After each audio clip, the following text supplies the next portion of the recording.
And a very good Monday afternoon. It is Issues and Attitudes here on HitMix 88.9 WEIU Charleston. I'm Rob Calhoun, the production supervisor here at WEIU Radio, filling in for Jeff, who has to be out once again. Co-host is Rameen Karbassioon, WEIU TV producer director. Good afternoon, Rob. And our guest, Dr. Kyle Thompson, the regional superintendent of the Regional Office of Education, number 11. And good afternoon. You got it. Hey, guys, how are you? Great. Good. Glad to have you here. So, first off, what is your background? Background? Oh, my. I'm a teacher at heart. I always wanted to be a teacher when I was a kid, and I taught for 5 years in Windsor. And then I was an assistant principal for 1 year down in Southern Illinois. And then I've been at the Regional Office of Education since July 1st, 2013. So finishing up year 12. Kyle, you cover a lot of ground in East Central Illinois. You have 7 counties that you are the regional superintendent. Talk about all that ground that you have to cover, and then we'll talk about a little bit about the relationship you have with all of your superintendents. Yeah, it's a lot of ground. In Illinois, there's 35 regional offices of education, and ours is the largest in terms of square miles. So we're over 3,600 square miles, and we have we have a lot of ground to cover. Fortunately, our office, my office, is located in the center of that. Correct. And so, driving to Herrick Elementary School, it's an hour and 20 minutes, and driving to Chrisman, it's maybe an hour and 15. So you go opposite directions. You could go. I mean, it's a big region, just to paint that picture. But yeah, 25 school districts, 7 counties, 3,600 square miles. And I just referenced all the superintendents. So not to be too funny here, but you're kind of a boss to all these superintendents that are leaders in their own community. You're so never going to hear me put it like boss, but talk about that dynamic. And are you constantly communicating with all these superintendents? And there's a lot. Yeah, as needed. Sure. It's one of those things. I always try to be helpful, but I don't want to get in the way. And there are some aspects in the school code where I'll use the term oversee. Oversee some things with the school districts, but that's more on broader scales. Sometimes we'll get calls into the office, and it'll be somebody who's maybe disgruntled or frustrated, and they'll say, "Hey, I need you to go talk to," and I always have to say, well, that's not quite how this works. I can't tell a district what to do on a day-to-day basis or how they operate. And so I think that's a misnomer that it makes me laugh. It makes others laugh as well. But I like to say I work with them. Our office is, despite some things, we do have oversight over certain aspects, but, I see it as a partnership, and they're all good people working hard, leading the best that they can. Okay. You really can't do it without a tremendous staff at the Regional Office of Education. Could you talk a little bit about them? Yeah, we've got a great staff. They're actually we just had a staff meeting this morning. It was fantastic. Just talked about our summer, but I have let's see, 1, 2, 3, 4, 5 in the office, and then my assistant superintendent. So there's 7 of us in the office, and then we have about let's see here. We have about 18 educators that oversee our alternative education programs, Bridges, and so a couple of principals, handful of attendance specialists, and then our teachers that are working directly with the at-risk youth. So we employ about 25 people full time, and just a great team. Love the people I work with, and again, just so thankful to be working with those people and that they're here in my office. Yep. I kind of have a list of questions here, and you just referenced the summer. So what does the summer, I kind of have asked superintendents on City Spotlight, like, what are your summers like between the end of one school year and another? What's your summer like as a regional superintendent? What does your summer look like? Yeah, great question. A lot of people ask, does it slow down? and the answer to an extent is it does slow down, but we're always about half staff from mid-May through mid-July due to everybody using their vacation time. And so the work lessens, but the people lessen as well. So it's the people who are there are still putting in, we're still working. And so, I always describe it that, we spend the month of June closing out a fiscal year, and then we spend the month of July opening up and getting ready for the next fiscal year, school year. So that's kind of what summer looks like. We're closing up the books and getting everything closed up by June 30th, and then in July we spend the month getting everything ready for next year. And when August 1 rolls around, we're ready to hit the ground running. You've partnered with Rural King for the Dolly Parton Imagination Library. What is that? Yeah, so that's something nationwide that Dolly Parton has had around. I don't have the exact date, but it's been around for years, and it's really kind of ramped up in the last handful of years. And Rural King reached out and asked if we wanted to partner with them to bring that to Coles and Cumberland County, and I'm thankful for that because Rural King and the Rural King Foundation, so grateful. They're covering all the financial component of this, and then my office is handling the administrative side, the registration side. My office manager Rachel Wilson has done a great job of taking that up and spearheading that initiative for our office. And so, registration opened last week, and it's one of those things. It's never been in Coles County, and we have, I think Rural King and my office, of course, would love to cover all 7 counties. And we're willing to, but there's other pockets and other organizations that are covering it elsewhere, and so we haven't had anybody covering it in Coles and Cumberland County. But in the first week alone, registrations were over 700 kids registered, families registered for their kids, and that's to receive a book every month from birth to 5. So you think a kid can get 60 books by the time they turn 5 or enter kindergarten? That's fantastic. We all know how important reading is, and vocabulary, and developing that vocabulary and the brain, and how before kindergarten, and how important it is. And so this can only help that effort, and so we're very grateful for the partnership with Rural King and being able to provide those books for my region. So you're a regional superintendent looking over all these 7 counties with all these superintendents. Where do you get guidance from? What's above you? Yeah, so the Illinois State Board of Education, I'll paint the picture a lot, is they're at the top. The districts, there's 850 some in Illinois, and then there's 35 regional offices of education in the middle. So if you picture kind of a pyramid or a hierarchy. Right. But, just as I mentioned, I can't tell the districts what to do on everything or on much, really. I mean, it's just statutory. The State Board of Education, they're not really my boss either. Like there's a school code. We all have to follow the laws and the guidelines that are in there. The State Board of Education can set policy, and we work collaboratively with them, just like we work with our districts and our administrators and school boards and things of that nature. So it's one of those things, like there is some statute that says they can oversee certain parts, and they do control aspects of funding, but it's one of those things where I don't have to report to them daily by any means. I don't really report to them at all. It's just that's where I would go for guidance or advice if it's something that I felt they had the answer for. Yeah. One of the big topics in the state right now is cell phones in schools.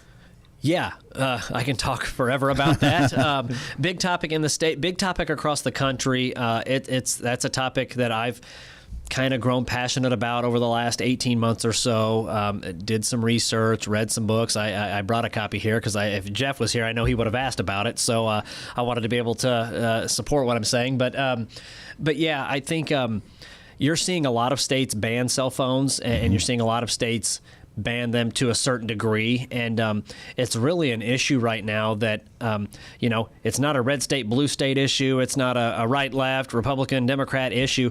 You're seeing people from both parties, influential people from both parties, call for this. So this is one of those, at this point, bipartisan or unifying topics that most people are starting to come around and agree on.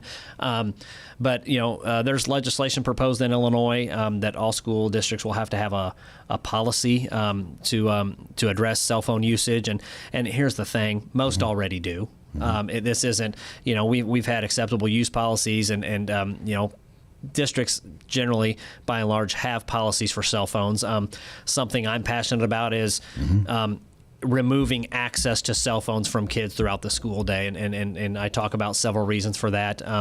Academics will improve, behavior and discipline issues will improve, and mental health will improve. And those 3 reasons, there's a lot of research to support each of those 3 reasons, but it's a no-brainer to me. We can all see the impact of a generation of kids who have trouble looking up,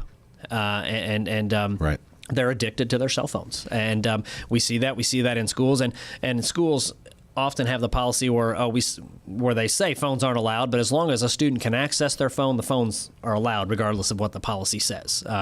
It's just something you have to police and monitor, and then if you put it on the teachers, then it's something they have to police and monitor, and then it's taking away from them teaching their content and so on from there.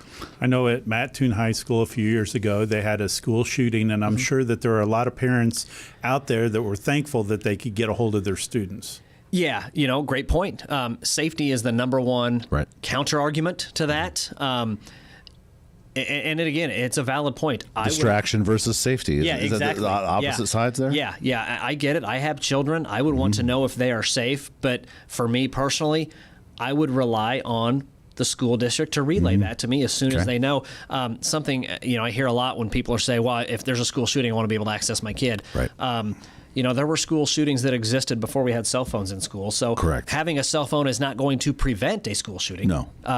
And I think something we're seeing more today than ever is a generation of parents who have a constant need to have constant access to their kids. And that's different from what, and I don't want to sound like an old man here, but that's different than what it once was.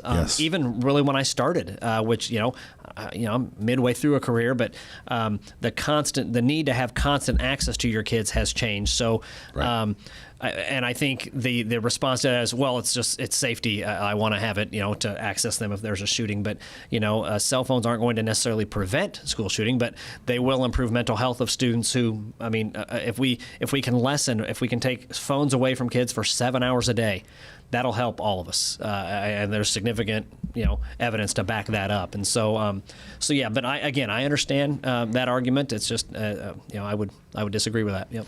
When I found out I was going to be helping Rob these two shows here, and found out you were one of the guests, it's like I immediately thought, oh, wait a minute, there's a question I definitely want to ask you, because you were referenced in an interview that I did about 2 months ago with Kevin Harmon from Neoga Schools, the superintendent there. Great. Obviously, 2 months ago, there was a unfortunate tornado that came and hit the Neoga schools, and I interviewed Kevin about a week after the tornado happened, and he referenced that, he had reached out to different people and he had some communication with you. Can you tell us about what your role was in that and helping Neoga schools through a difficult time?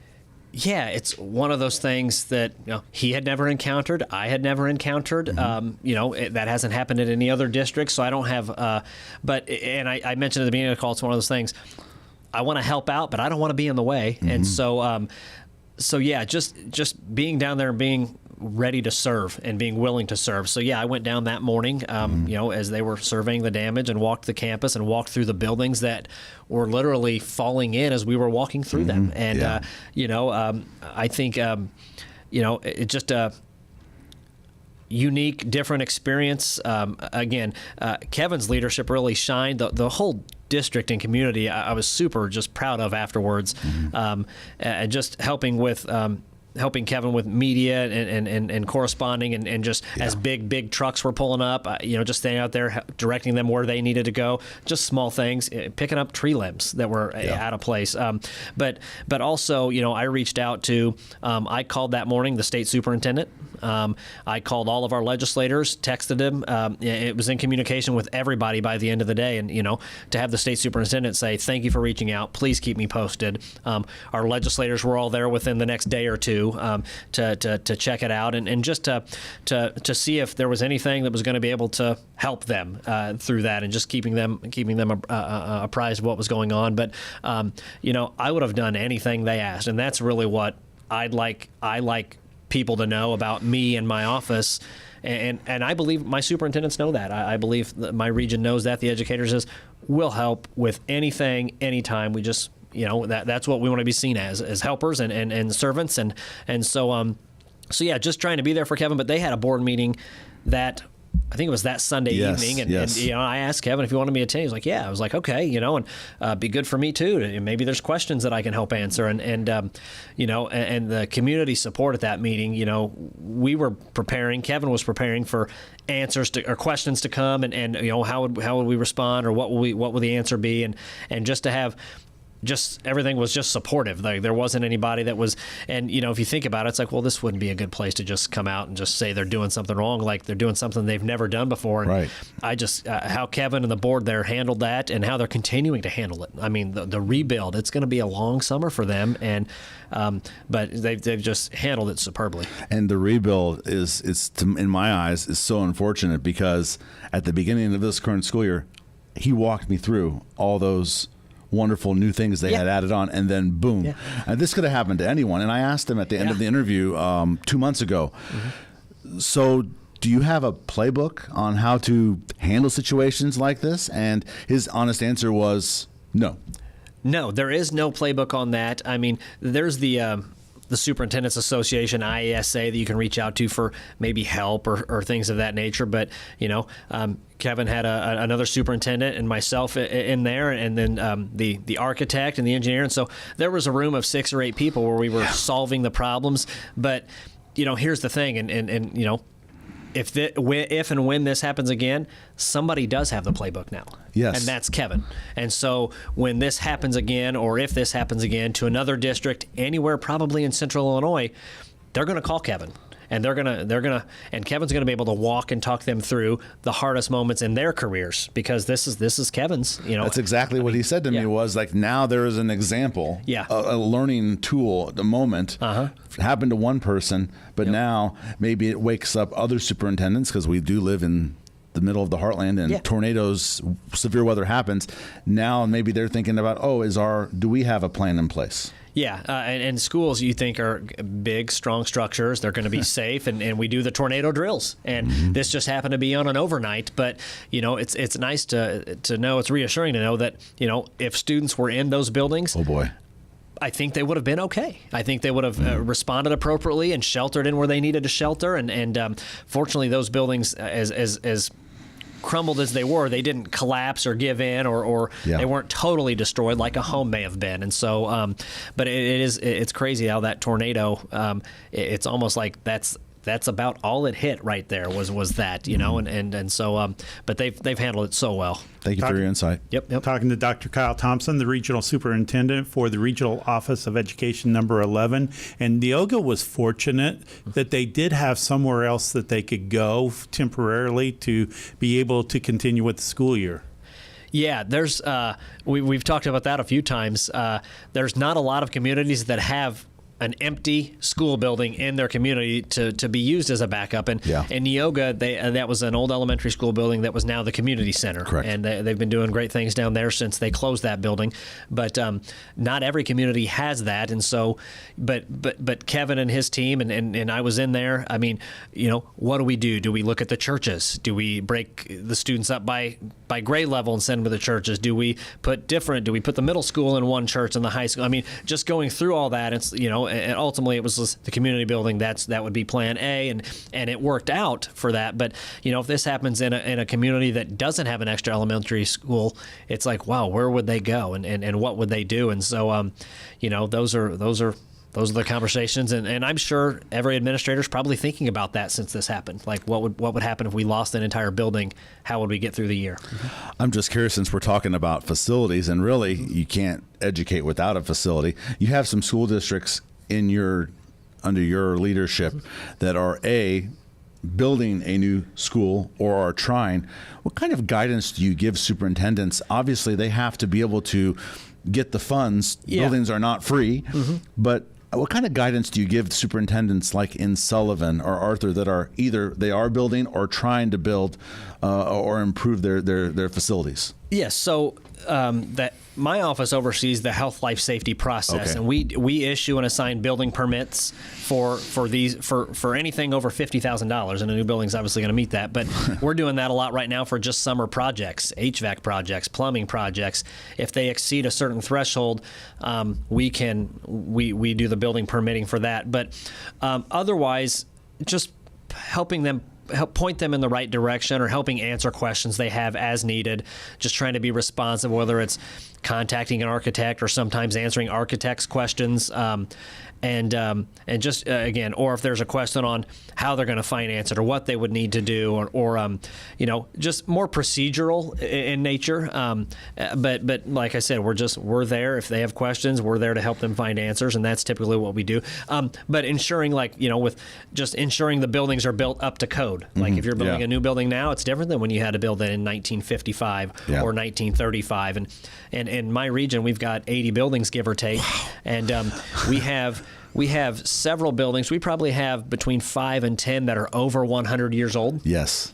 And we have the majority that are New Deal buildings. And so a question that a lot of our small towns are going to be faced with at some point is, do we keep putting money into old to keep it up to date? Yes. Or at what point do we decide to build new? And so Sullivan decided to build new. Right. And they tore down a building that was about 100 years old. Yes, exactly. They tore down a 100-year-old building to build new. So that community invested in a new high school for Sullivan. And I'm telling you, I've been in there a few times. It's going to be fantastic. Their gym will be the best, the sharpest gym in Central Illinois, I would bet. But anytime a new building is built, whether it was Paris back in 2015 or Martinsville High School, which was before my time, I mean, these are nice new buildings with modern amenities. Modern amenities, plenty of outlets and technology,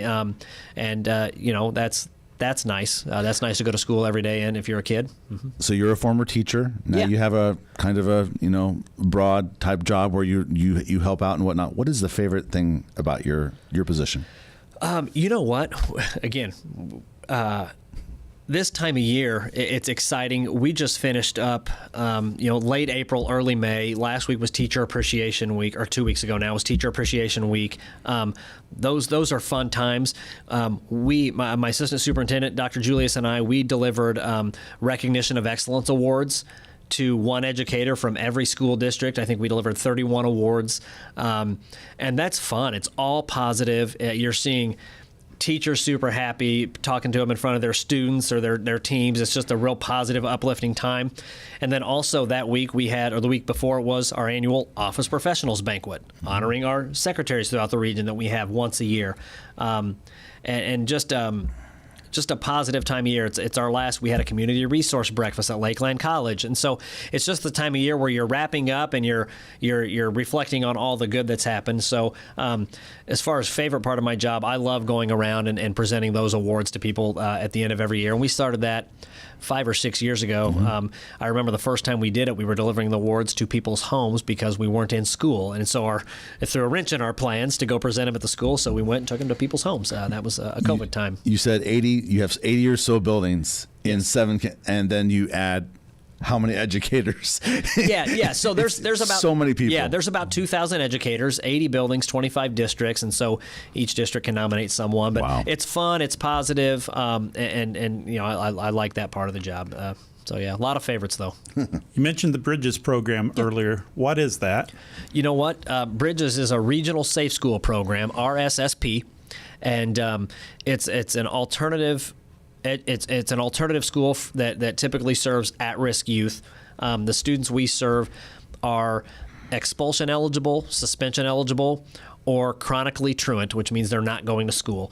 And so we're another path for them to help them get their diploma. So their home school would be wherever they come from. Right. And we have 3 locations, and all 25 districts can send students from throughout the region to have access to those buildings. And so Bridges has existed for probably 3 decades. It started close to 3 decades. It started maybe in the 90s.